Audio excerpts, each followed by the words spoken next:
भीम जयंती आली र दादा भीम.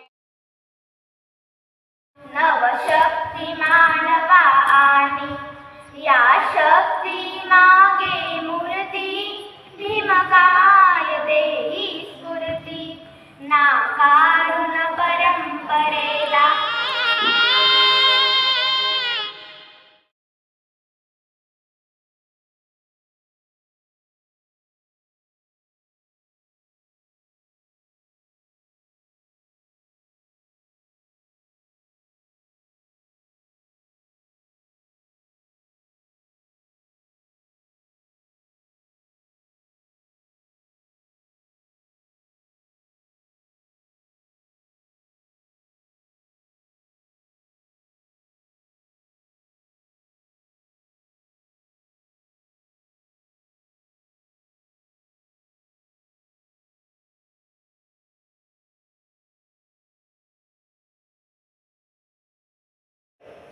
त्यातून देखील त्यांना समाधान वाटलं नाही.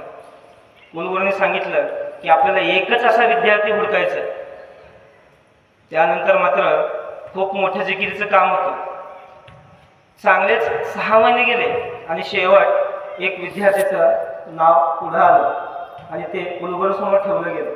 कुलगुरूंनी लगेच पत्रकार परिषद घेतली आणि त्या विद्यार्थ्याचं नाव घेतलं आणि सांगितलं की 300 वर्षातला जगातला सर्वोत्तम बुद्धिमान विद्यार्थी म्हणजे आपले डॉक्टर बाबासाहेब आंबेडकर.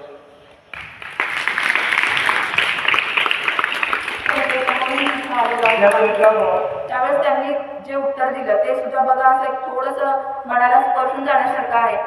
ते म्हटले की महात्मा गांधीजींचा समाज जो आहे तो जेवण करून पोटभर जेवून ज्ञान मिळवून झोपी गेलेला आहे.